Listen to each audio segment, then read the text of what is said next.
Bom dia a todos.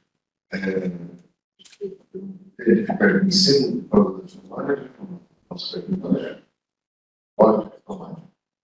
Bom, agradeço então a ideia de Alexandre. Eu vou tentar convencer vocês que a agricultura é importante. Importante para a defesa. Naturalmente, no Brasil, o grande problema nosso é o mundo em cima da tarefa. Se você tiver muito trabalho, pesquisa. E tudo isso pode ser perdido muito facilmente através do que a gente chama de agroterrorismo. E só para deixar claro, isso não é um termo que eu inventei, é um termo que já existe há uma centena de anos, e o Brasil já foi alvo de ações terroristas dentro do agro. Vamos ver. Então, para vocês terem uma ideia, a gente fala da cadeia de suplementos, cadeia de alimentos. Hoje o tema é um certo sistemas alimentares. Sistemas alimentares pode ser simples. A minha ordem, eu lembro, sem problema nenhum. Mas eu posso ter um sistema mais complexo, em que isso está sendo produzido numa fazenda. Isso tem que ser transportado. Isso tem que ser distribuído. Isso tem que ser empacotado. Depois você tem que ter uma entrega final do seu prato. Olha a quantidade de caminhos que tem daqui até aqui. E tudo que eu posso fazer no meio do caminho para sabotar o sistema.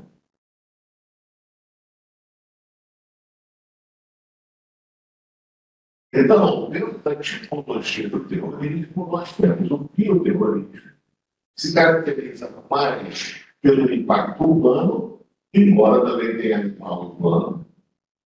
O terrorismo de alimento, em que o foco é a produção do alimento, na indústria.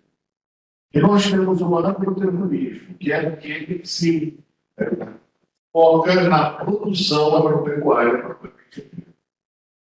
Então, a guerra biológica, o bioterrorismo, tem sido usados há séculos. Então, a gente tem histórias, por exemplo, na época, antes da medieval, por exemplo, eles pegavam animais contaminados e jogavam os cadáveres por cima das botadeiras para então se contaminar a água, contaminar os animais. Isso já fazia parte da guerra biológica. Então, a questão, como eu falei, a questão é o bio. Então, ele está envolvido no elemento biológico. E o foco principal são as pessoas, embora você possa atacar animais e plantas. O agroterrorismo, você tem algumas definições, mas, em princípio, é a introdução de agentes. Agentes pode ser biológicos ou não. Então, aí está a grande diferença em relação ao bioterrorismo. O bioterrorismo tem que ser biológico. No agro, não necessariamente. Por isso, essa definição que vem das Forças Armadas americanas, da Faculdade Industrial das Forças Armadas, a definição é a introdução, utilização ou ameaça de utilização deliberada de um agente químico, biológico, radiológico, nuclear. Aí eles colocam o explosivo também, embora o explosivo entre a categoria de químico. Contra um ou mais componentes do sistema alimentar. Então, é a sabotagem do sistema alimentar. Com o objetivo de causar mortalidade,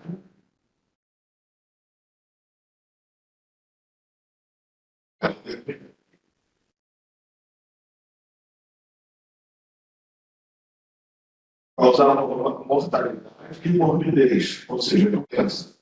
Gerar medo, principalmente o medo. Os documentos que se encontravam no Afeganistão, da Al-Qaeda, o principal foco na questão da contaminação do alimento é não matar, mas é causar pânico.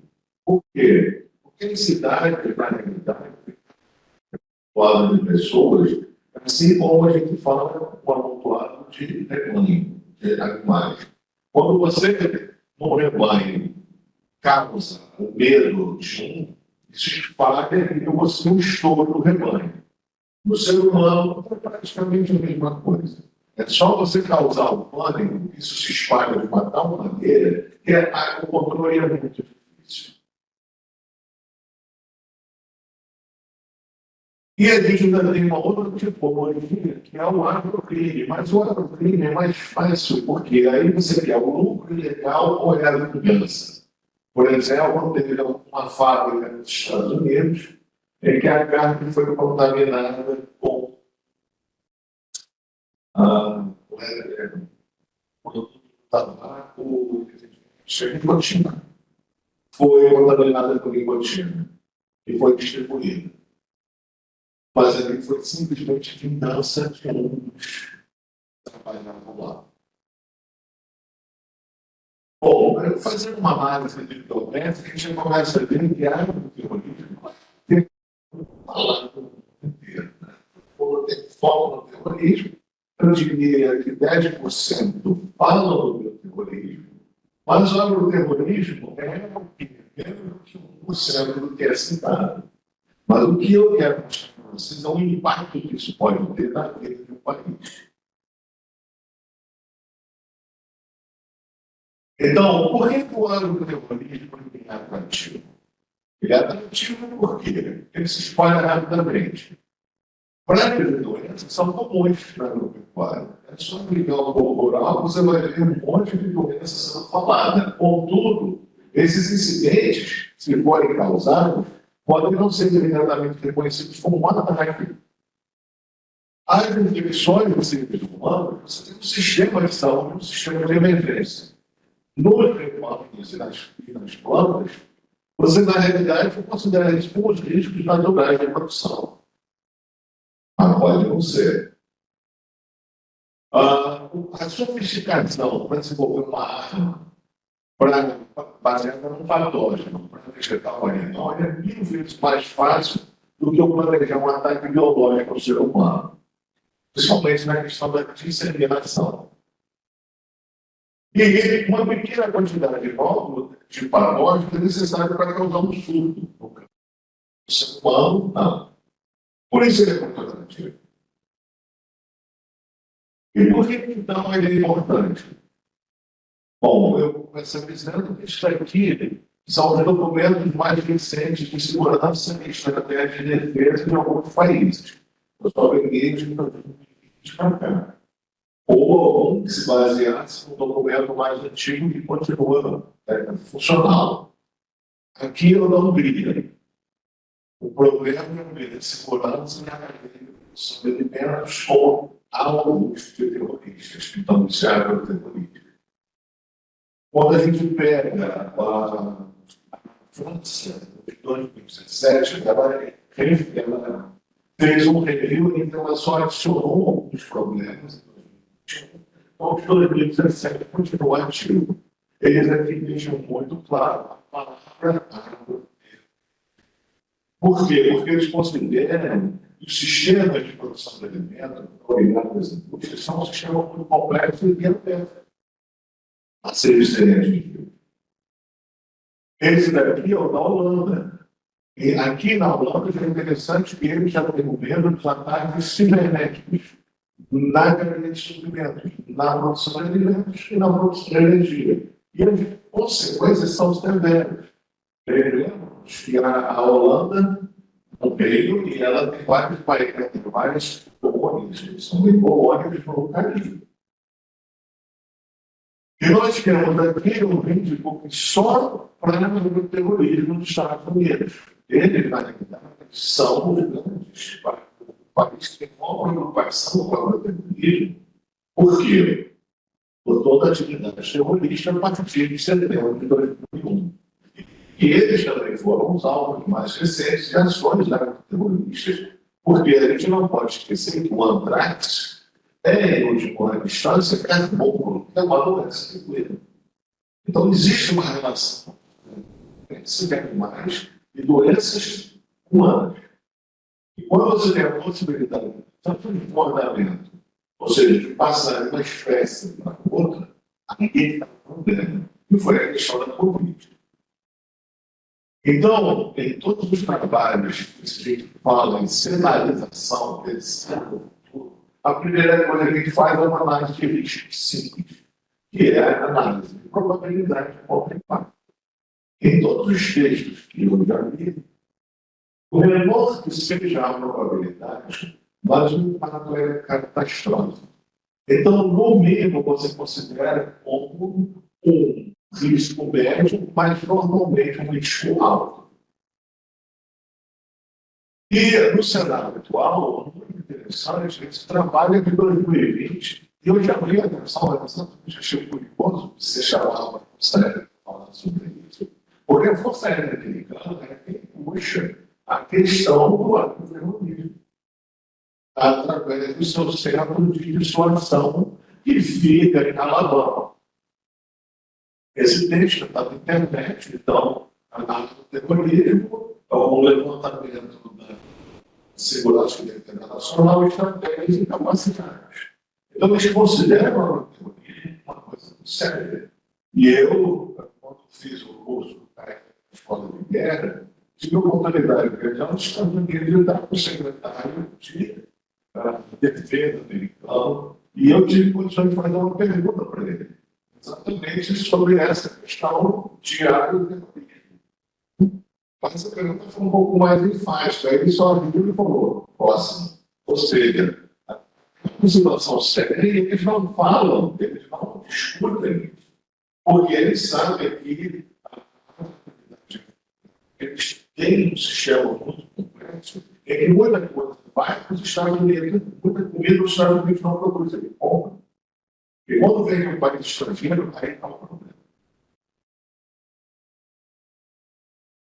E eu gosto muito desse termo, quando a gente monta cenário. E se? E se acontecer isso, o que vai acontecer? Então, eu sou muito exemplos ligados à questão do agroterrorismo.